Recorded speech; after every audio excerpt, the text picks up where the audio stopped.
Hello everyone, it is Lala and I recently made a video talking about Jesse and his veteran privilege in BB11. And it wasn't a whole lot, especially compared to some that I will discuss in the future, or I guess present now with this video. Big Brother 13 is the next season chronologically, and this might be the season where the veteran privilege is the strongest and most evident. The first thing I have to mention is the casting, as it sets up what they wanted to establish with the season. Overall, Big Brother 13 has 14 house guests, with 8 of them being newbies and 6 of them being veterans. Not only are there 6 veterans, but it's not like they are veterans that have loose connections with one another, i.e., a Big Brother 18, or even a Big Brother 14, really. But 2 of them are father and daughter, obviously referring to Evil Dick and Danielle. 2 of them were engaged at the time, i.e., Rachel and Brendon, and the final 2 were boyfriend and girlfriend at the time, i.e., Jeff and Jordan. Obviously, bringing in these 3 pairs that are really tight and have a strong bond with one another due to their ties was an obvious advantage. And when you have 6 duos like this, 3 duos like this, technically, of course they are all going to work together, which is exactly what happened. In addition to this, the entire house were put into pairs, so the pairings in the veterans are very obvious, and then the 8 newbies were put into 4 pairs, where the twist was supposed to last the first 4 weeks. And I say supposed because Evil Dick's expulsion caused it to end a week earlier. There is an immediate imbalance with all of this, since the 4 pairs of newbies are not only new to the game and the mechanics of it all, but they're literally in the game tied to someone who is a complete stranger. Compare this to the 3 veterans who all played the game beforehand, and they are paired with someone they know from outside of the house and have implicit trust in. Expecting people who do not know one another or have never experienced the game/show before to perform better than people who do know one another and have played the game before is ludicrous. All that was just based off the setup entering the season. So Rachel becomes the HOH, so a newbie is going to go home, and before Dick left, he used his veteran privilege to set up the vets to have working relationships with some of the newbies. It is why the tantrum that the veterans had after Dick left about them not having a chance in the game was eye-roll worthy. But it did show a bit of the insight into their entitled pathology, which would only grow worse and stronger throughout the season. I did mention in the general veteran privilege video that veterans generally get numbers due to the rookies being enamored by them, and all the reasons for that, and we did see that with this season. Quartz and Shelley aligned with them, Kalia worked with them for the first vote and the first few weeks actually.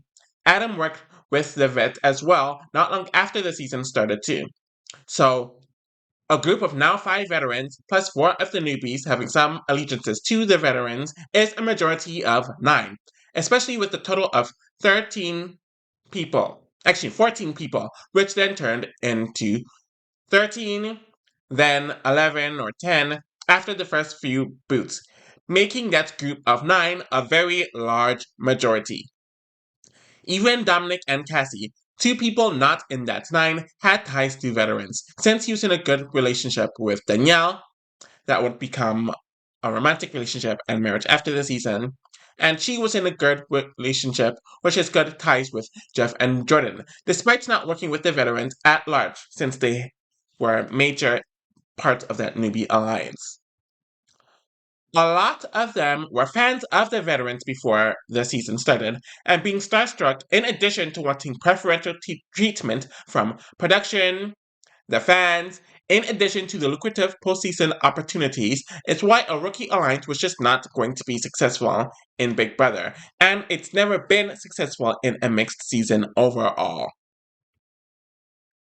I think the next biggest issue with Big Brother 13 pertaining veterans versus rookies is the experience or the lack thereof of each of the 2 groups. Not only do the veterans have experience of playing the game before and dealing with production, so they know what to avoid on a gameplay point of view, and they also know how to act, which would either cause them to gain fans, maintain their fans, or to lose fans.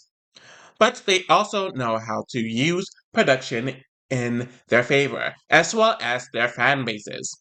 The newbies do not understand how Big Brother is paced, since the edited show, of course, doesn't show the amount of downtime that actually takes place, to the point where a lot of them didn't even know what days the competitions took place on initially. We see many newbies, even just on normal Big Brother seasons, get tripped up over this. So on returning seasons, it's even more amplified, which we saw with people like Keith. The veterans know that Big Brother is a marathon, not a sprint, and they take advantage of a lot of the new players seeing it as a sprint instead of a marathon, partially due to the pacing of the episodes and the lighthearted vibes and themes within the edits to make it seem more faster paced. Due to the vets knowing the pacing, game, and production, they are counted on as almost quote unquote coaches to navigate how to play the game to the newbies, where the vets use it to their advantage to have the rookies play their game, which we saw a lot, especially with Jeff and Jordan, where they use their popularity, they use their likability from production and the fan base to get in good with the newbies, and it caused for a lot of them to want to either play for them to do well or scared them straight, where Jeff and Jordan having a summer together was seen as more important. Now it is time to get into the mechanisms of the season. I already mentioned how the pairs twist benefited the veterans, but there's another twist added to aid them, which was the golden key twist. Whichever pair partner survived the eviction against their partner who got evicted, they would be safe until the final 10. And I definitely see this as an insurance policy, just in case a veteran went home early. And we do end up seeing this with Danielle when Evil Dick was pulled from the game, and it caused her to go to the final 10, to the point where she was doing nothing for weeks. The veterans realized that they could use this twist to keep the person who is vet friendly to stay, which we saw with Porsche when she was on the block against Keith, which was why they nominated her to begin with, and the newbies realized this as well. We saw this with Shelly versus Cassie on the block, and we ultimately saw this with Adam versus Dominic when they were on the block 2 times. And the ones that weren't veteran friendly ended up being booted. So Keith, Cassie, and Dominic were the ones who were booted here. Also, this twist would have lasted a week longer had Evil Dick's DQ not lasted. So it would have went through the first 4 weeks instead of the first 3 weeks. And with it being the final 10 where it would have ended, that would have meant that all but 1 week of the pre-jury would have had this twist. And ultimately, we have to talk about the final 10 week in general, and how there's another element to that, as well as the pre-jury in general, that caused another insurance policy to be put in. Now it is time to talk about the returnee twist in the season and how they handled it. So, everyone from the first 4 weeks who were evicted ended up being sequestered, and this, in my opinion, was also done as a security blanket just in case a veteran, or maybe a veteran enabler, meaning a newbie who was working with the veterans, was evicted. And I also think Evil Stick's ejection partially had to do with this coming to fruition as well, since that's a loss of a week that they need to earn back, since the amount of weeks and days of a season is greenlit way before the season starts. We have seen many ways where a returnee takes place in a season. So, a competition that a house vote via the house guest in Big Brother 3, America's vote in Big Brother 6, America's vote for everyone who was booted in the first 3 weeks, then the winner of that person, who is mysterious to the house guest, had to face a house vote in Big Brother 9. We then had the jury buybacks in Big Brother 15 to Big Brother 18, as well as Big Brother 20, which all happened after Big Brother 13, and the buybacks in the pre-juries of Big Brother 18 and Big Brother 19, the camp comeback in Big Brother 21, and that damn twist in week 4 of Big Brother 25, then the zombie week of Big Brother 25 as well. In Big Brother 13, they handled it closest to how Big Brother 9 handled it, where on this season, the first four evictees faced a vote by America to get a chance to compete to come back, which involved Keith, Cassie, Dominic, and Brendon. Because Brendon was a veteran, despite not being liked himself, he was aligned with the more popular veterans, and he had a prior pre-existing fan base, compared to the other three, who probably had fans split their votes between Dominic and Cassie. Especially, it was pretty much a guarantee that he would be voted to come back or voted to compete to come back. Lawan was just evicted from the house minutes prior and had to compete against Brendon in a more physical competition regarding who should come back, and Brendon won. So all five of the veterans are back in the house, and they're all in the jury portion. Apparently, there was some commentary about the BB13 veterans being guaranteed to make it to jury in their contracts or during the negotiation period when it came to them agreeing to join the season. And apparently, they were told this before the season even started. So, with that in mind, it seems like they knew a bunch of twists would incentivize that to take place. And now it is time to talk about the most blatant example of production interference in Big Brother ever. The double eviction just happened, with Daniele and Jeff both going out in said double, and it looked like Rachel and Jordan were on their way out of their house to follow in their footsteps. On Portia's HOH in the final six, she was pretty much forced to open Pandora's box when she initially did not want to, and it unleashed the pair's twist in the house yet again, limiting the variables of options regarding what could happen during that week, going from 4 or 5 nominees or options down to 2. With Rachel pairing up with Jordan, Clea being safe due to being paired with Porsche, and Adam as well as Shelly being the only other pair. Unlike most normal weeks, when one nominee wins the veto, the other person stays on the block, but that's not how it works with this duo's pair twist, and the producers knew that. It gave Rachel and Jordan the best chances of making it through that week and deeper into the endgame.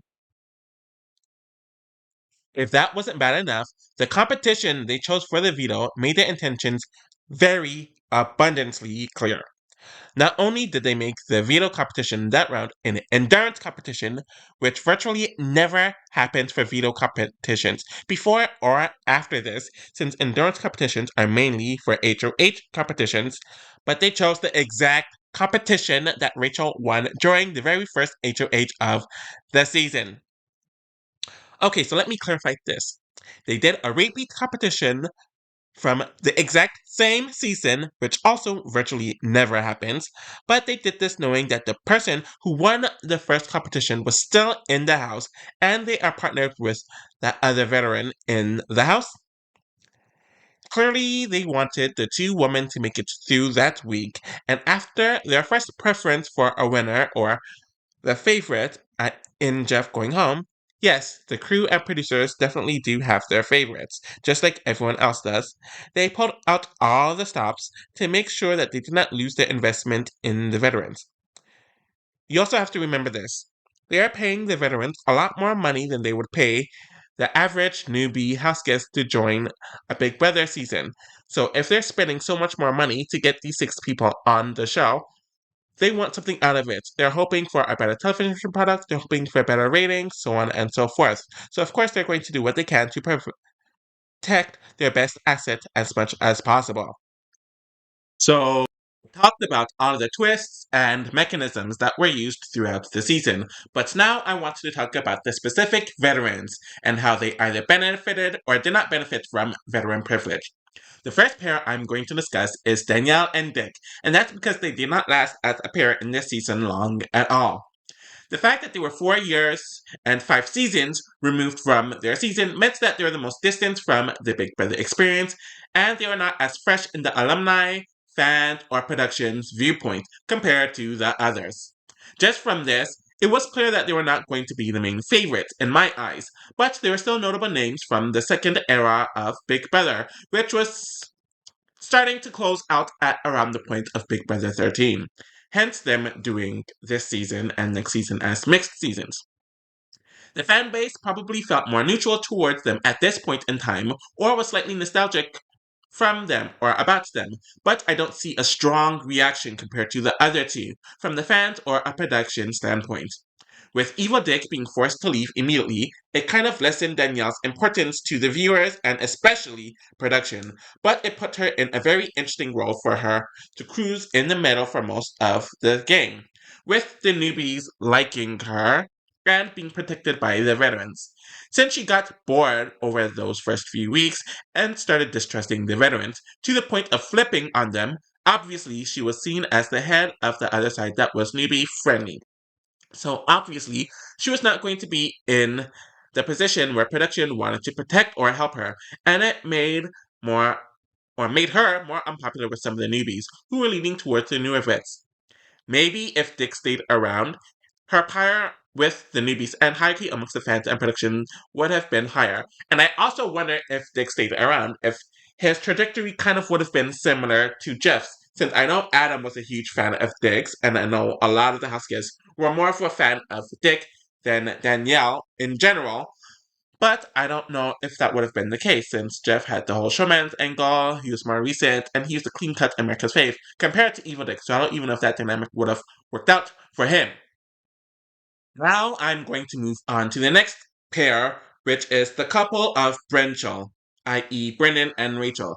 And you would think, with them being from the most recent season up to this point, and the winner of this season coming from this pair, you would think that they would be the biggest priority of production, but in my opinion, they were not. Despite being on the most recent season, which took place the year before, the context of Big Brother 12 is that they were hated on that season. Not only just from the house guests, but by the fan base as well, which is something that they would bring up time after time after time in the season, particularly them being disliked by the fan base. Despite being heavily disliked by most, it was clear that production did not dislike them by the amount of screen time they got, though some of it was mandatory and circumstantial due to either being the HOH or nominated in that season, and them coming back essentially just shows that production did like them. As well as bringing Rachel back as Pandora's box for a day after already being evicted. And during the season, they were the most recent pair, but also the most disliked pair. And while they did work with the other veterans, you definitely saw some envy from their end. There was a lot of baggage that they had entering the season, with being engaged and planning for a wedding, and the cheating scandal that happened in between the seasons, as well as Brendon wanting to focus on his PhD and him not really wanting to be there and only doing it to support Rachel. So you had all that stuff going on, and the relationship was very unstable, as well as being compared to Jordeff only made them more insecure. They made several comments throughout the season about how the house likes Jordeff more than them, and them not being liked in general. And it was mainly the other couple that had all the connections to the newbies instead of Brendon and Rachel. So Jordan and Jeff had a much better social game than Brendon and Rachel, and they were definitely envious of that, in my opinion. Despite the public nor the house guests really liking them, they did benefit from the veterans, since the twists benefited Brendan and Rachel the most, kind of just by association and by what happened, i.e., the returning competition that happened, though they were only in that position because they were being targeted for Jordan and Jeff due to their poor social and strategic game, and the Pandora's box that happened in the final six, as well as them changing the veto competition to something that Rachel already won in a prior HOH. I also think their proximity to Jordeff, who had a huge fan base in and out of the house at this point, with the fan base and the newbies that were in the game, also gave them so much more likability, and it kind of transferred over to them slightly as well. So they are being rooted for, compared to the newbies who are either not that interesting or were under edited in comparison. But in general, I do think Rachel's win came after Jeff was already evicted and Jordan didn't really care herself, so they kind of needed a new proxy rooting interest, and that became Rachel, especially after Brendon left for good and she had to be there on her own for the first time in her Big Brother career.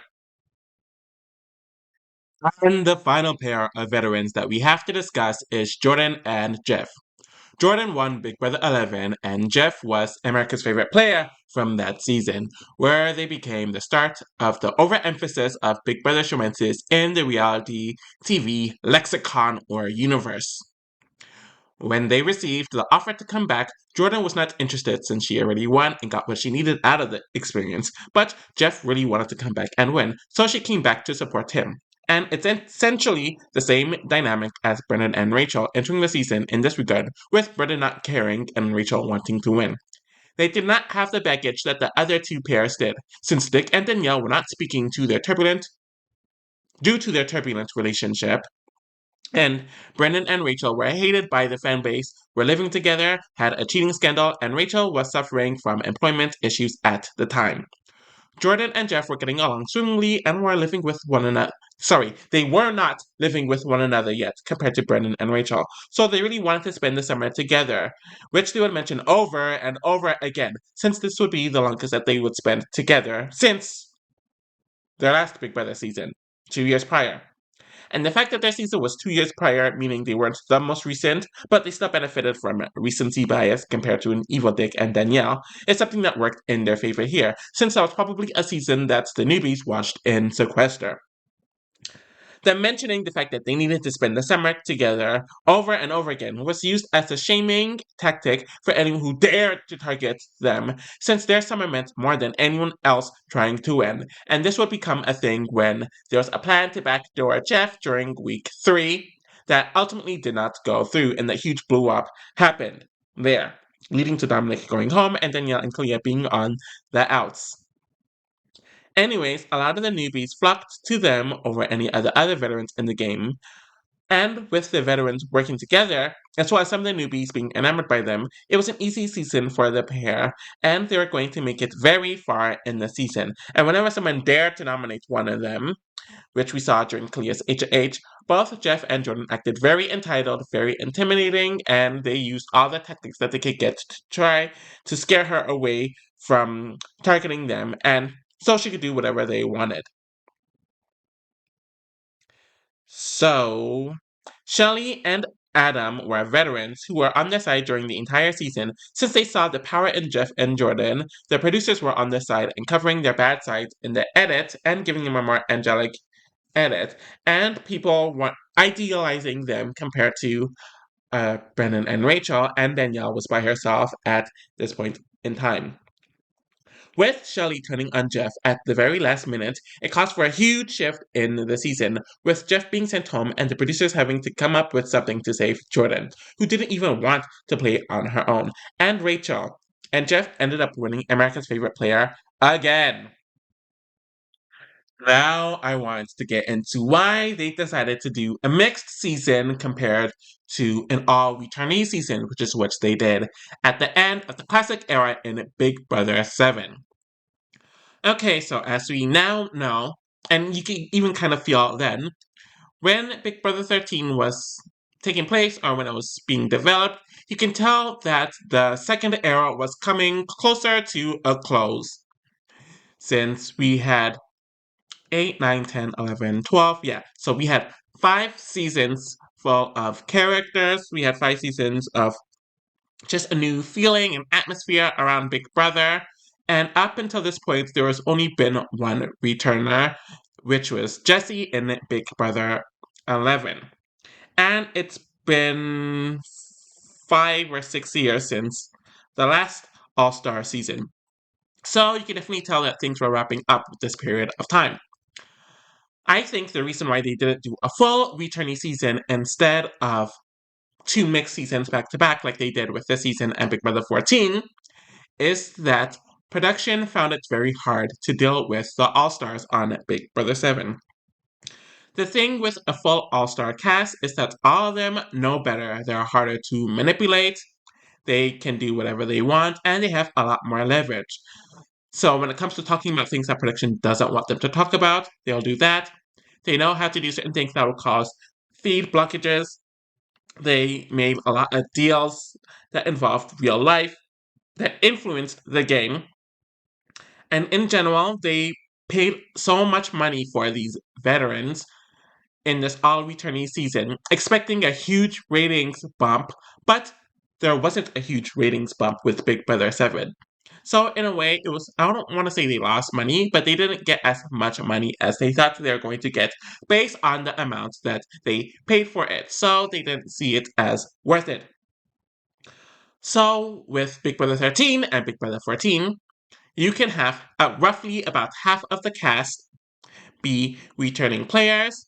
While they do know better, there isn't a full cast of them, and you're not spending as much on half of a returning cast than you would be on a full returning cast. And you can cast newbies who are weaker personalities, weaker strategists, people who are very malleable, either via the veteran house guests or production to do whatever they want. You can under edit the newbies so the veterans can get bigger edits, and you're still getting that presumed ratings boost that returning players would get, but you're getting half returnees instead of full returnees. You're not spending as much money. You can kind of port the season in the direction of the veteran house guests. And I think that is what they did with Big Brother 13 here, especially with all the twists that they put in place. That was obviously going to benefit the veterans. You chose fan favorite or more polarizing people from the most recent seasons. And I think Big Brother 13 essentially accomplished what they wanted to accomplish when they were greenlighting and planning the season. When you look at the ratings of Big Brother 13 compared to its predecessors, it seems like production got their way.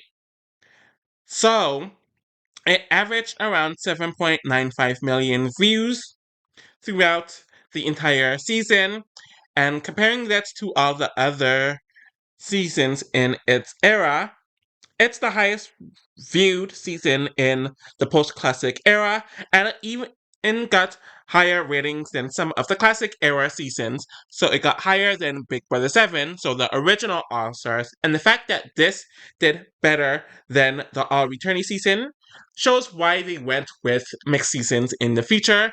It also did better than Big Brother 6 and Big Brother 2. So it was at the time and still is one of the highest rated seasons when it comes from a ratings point of view. And at this point in time, the ratings increased from Big Brother 10 to 11. Then Big Brother 12 was also a highly viewed season where it got higher than most of the other seasons that I mentioned. And then Big Brother 13 just blew the lot on it. So clearly, it was a huge success. Whether we like it or not, Big Brother 13 definitely sets the template for mixed seasons in Big Brother. We would see this on the very next season in Big Brother 14, which I am going to cover after this, and we saw it in Big Brother 18 as well. Technically, Big Brother 11 set the template for Big Brother 19, so I won't group it there. But whenever there is inevitably another mixed season, it will be based off of Big Brother 13. They've clearly had the format set up where they select a decent amount of returnees, but not make it an all returnee cast unless COVID or something akin to COVID gets in the way. Group a bunch of rookies who are either complete recruits or are uber fans of the specific returning players that are coming back. Show them the seasons that the returning players were on in Sequester, and then create twists and stuff that will benefit the returning players or the rookies who are siding with the returning players. And in order to have success as a newbie on a mixed season, you align with the veterans. So all of the quotas and the templates that are associated with mixed seasons in Big Brother are set here. They got some of their highest ratings in Big Brother 13. And you can argue this is one of the last seasons where Big Brother was really a contender for a huge pop culture rhetoric, where it was very prevalent in the reality TV pop culture sphere, though it's still more popular now compared to other reality shows. it's not in its prime, and the general public isn't really talking about Big Brother like they were at a Big Brother 13. So I'm going to cover all the other mixed seasons. So Big Brother 14 is going to come soon, then Big Brother 18, and then the last one as of this recording is Big Brother 19. Though I'm thinking about talking about another layer of this, which is the siblings of reality TV veterans. So this is people like Alyssa from Big Brother 15, Polly and Tiffany from Big Brother 18, and arguably Russell Hans from Big Brother 14, and Jared Fields from Big Brother 25, since their connection to a reality TV alumni is from Survivor. But that's something different. And honestly, now moving it back to Alyssa, she would not have been on Big Brother 15 if it wasn't for how Brenchel, especially Rachel, performed on Big Brother 13. So even that connection showed the legacy and the success of this season. So thank you all for watching, and I'll be back with more content soon. Bye!